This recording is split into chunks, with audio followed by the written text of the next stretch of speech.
Tadi kita makan siang dengan presiden dan presiden minta makan bareng tadi sama saya dan kawan-kawan. Jadi kami menemani makan siang presiden.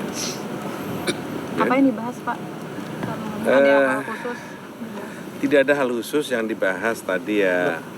Beberapa kebiasaan orang Indonesia kalau makan siang di beberapa daerah menunya, dan beberapa hal zaman kecil dulu beliau pada saat makan siang dan seterusnya.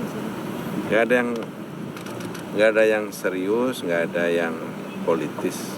Kawan-kawannya siapa aja, Pak? Ada Pak Dasko, ada Pak Teddy, ada Pak Mensesnek.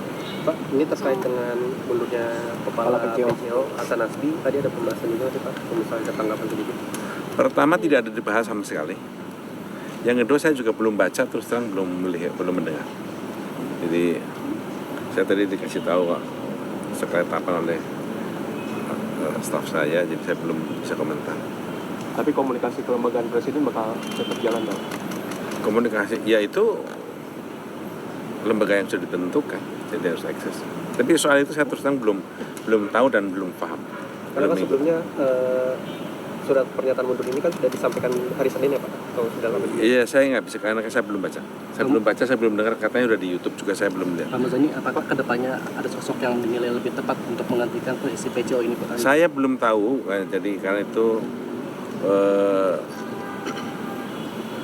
cerita atau berita yang saya belum bisa konfirmasi ininya kebenarannya. Tapi apakah Gerindra akan minta untuk menyerahkan nama gitu jadi kepala PCO? Saya belum bisa komentar, orang bab ini aja saya belum dapat cerita yang kesahihannya begitu.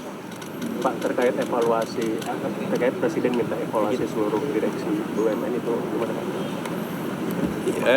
Tadi diomongin sedikit memang tentang berapa kinerja Badan Usaha Negara. Beliau berharap bisa menjadi sebuah unit usaha negara yang memiliki kekuatan yang cukup tangguh, karena di satu sisi penyertaan modal dari negara cukup signifikan nilainya, tapi di sisi lain yang diharapkan masyarakat dari kinerja para penyelenggara di badan usaha milik negara, termasuk yang bergabung dalam dan antara itu, bisa memberi andil yang besar bagi perkembangan pembangunan ekonomi di Indonesia, terutama untuk kesejahteraan rakyat dan masyarakat Indonesia.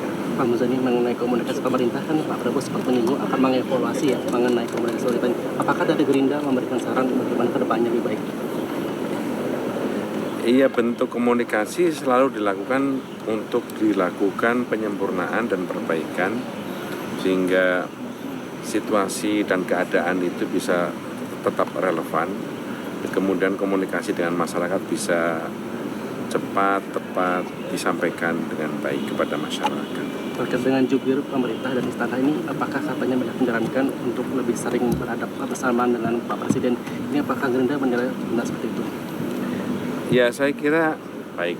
Semuanya pandangan itu baik. Tapi saya sekali lagi belum mendapatkan informasi ini tentang apa dan bagaimana bentuk perbaikan yang akan dilakukan. Tapi bahwa akan ada perbaikan kan teman-teman juga sudah tahu. Pak Muzani, soal bulan Mei infonya dari Shuffle ya Pak ya? Bulan Mei infonya dari Shuffle. Saya belum dengar ada rencana, ada cerita, ada sasus, saya belum dengar. Pak, dalam waktu dekat Pak Presiden akan bertemu Raja MBS Pak buat terkait haji ini Pak. Kapan? Bulan Mei atau katanya infonya Pak? Saya belum. Tadi nggak ngomongin juga. Tapi kan ada orang Menhan Pak, ada dibahas juga soal premanisme di pabrik di YD atau premanisme di daerah-daerah. Enggak. Pak, terkait dengan Tadi ceritanya seterusnya agak ringan-ringan, agak cerita ringan, cerita yang berat-berat enggak lah gitu tadi. Gimana Mas? Pak, terkait dengan aset di Danantara juga Pak, kan ada aset negara juga yang sudah mulai dikelola juga dari Danantara seperti GBK Pak. Itu termasuk dengan Hotel Sultan juga sih Pak?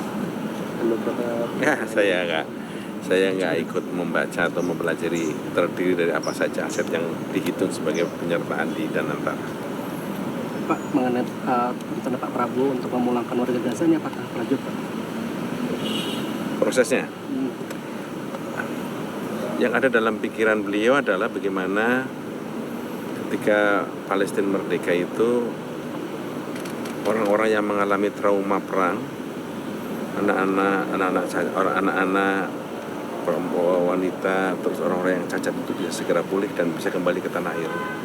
Karena itu termasuk para dokter, para tenaga pendidik juga harus dihilangkan dari rasa traumanya, kemudian ditingkatkan rasa keterampilan profesionalitasnya sehingga ketika Palestina dinyatakan bebas dari peperangan, maka dia bisa kembali ke tanah airnya di Palestina untuk bersama-sama membangun masa depan Palestina.